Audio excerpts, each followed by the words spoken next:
Hello students, welcome to easy math for NDA. I am Ujjwal Kaushik, your friend. जो भी students NDA की preparation कर रहे हैं उनके लिए हमारा चैनल बहुत यूजफुल है, क्योंकि हम क्वेश्चन और कॉन्सेप्ट साथ में समझते हैं। चलिए, आज का क्वेश्चन है, consider the following statement in respect of a vector D. तो डी क्या है? ए क्रॉस बी क्रॉस सी।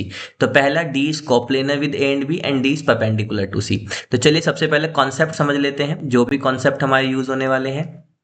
सबसे पहले हमें यूज करने वाले हम vector triple product. Vector triple product यानी कि वीटीपी क्या होता है? अगर हमें ए क्रॉस बी क्रॉस सी गिवन हो तो इसको हम कैसे सोल्व करते हैं? तो इसकी ट्रिक यही होती है कि पहले सी का दूर वाले के साथ डॉट लेते हैं। तो ये हो जाएगा ए डॉट सी और रिमेनिंग वेक्टर से मल्टीप्लाई बी माइनस, अब सी का पास वाले के साथ डॉट लेते हैं तो ये हो जाएगा आपका बी डॉट सी और फिर रिमेनिंग वेक्टर से मल्टीप्लाई।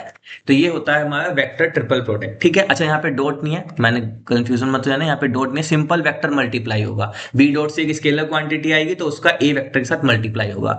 दूसरा कॉन्सेप्ट है कोप्लेनर होने का। अगर हम बोलें कि वेक्टर ए बी और सी कोई भी तीन वेक्टर हैं, वो कैसे हैं? कोप्लेनर हैं।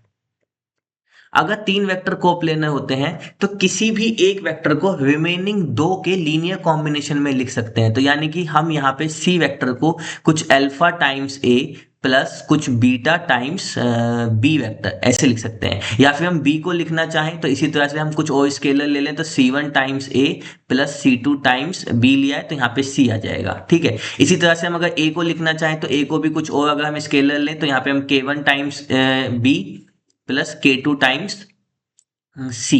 ठीक है, जहां पे अल्फा बीटा या C1 C2 या K1 K2 क्या है? हमारे स्केलर्स हैं। तो ये कंडीशन होती है कोप्लेनर होने की। और एक तीसरा हम जानते हैं कि जब हम क्रॉस प्रोडक्ट करते हैं, तो जैसे हम ए क्रॉस बी करते हैं तो उसका रिजल्टेंट एक वेक्टर आता है। अगर वो वेक्टर सी है तो हम जानते हैं कि ये सी वेक्टर जो है परपेंडिकुलर होता है ए के बी, और ये सी वेक्टर जो है ये परपेंडिकुलर होता है बी के बी। यानी कि cross product A cross B करने के बाद जो सी वेक्टर आता है वो कॉरेस्पॉन्डिंग दोनों वेक्टर के क्या होता है? परपेंडिकुलर होता है। बस इन्हीं तीन कंडीशन को हम यूज करके अपने क्वेश्चन को फिनिश करेंगे। अब देखो, यहाँ पे हमें गिवन है A cross B cross C, तो यही गिवन है, तो बिना दोबारा लिखे इसी को ही कंटिन्यू कर लेते हैं।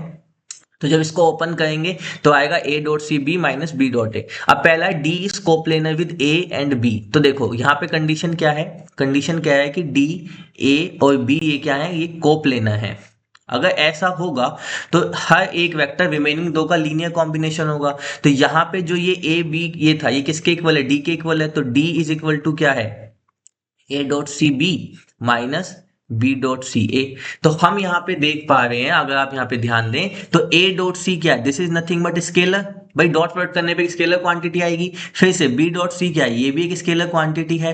तो डी वेक्टर को हम बी और ए के लीनियर कॉम्बिनेशन में लिख पा रहे हैं, बिल्कुल लिख पा रहे हैं, है ना? देखो, हमने डी को लिख दिया बी और ए के लीनियर कॉम्बिनेशन में। तो इसका मतलब डी ए भी कैसे है? कोप्लेनर है। और अगर डी ए भी कोप्लेनर है तो पहला स्टेटमेंट हमारा ट्रू हुआ। अब आते हैं दूसरे स्टेटमेंट पे। दूसरा स्टेटमेंट है D is perpendicular to C.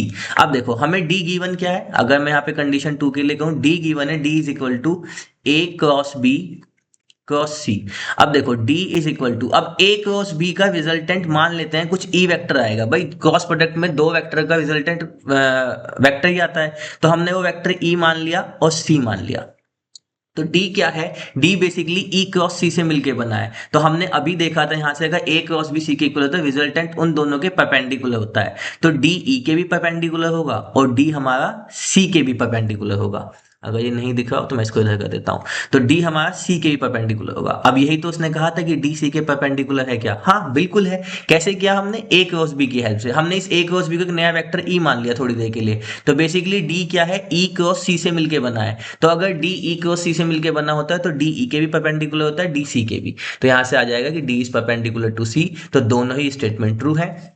So option 3 is right answer. I hope you are able to understand the video. If you still have any doubt, you can ask to me into the comment box. Thank you very much. Please subscribe to the channel. Be happy.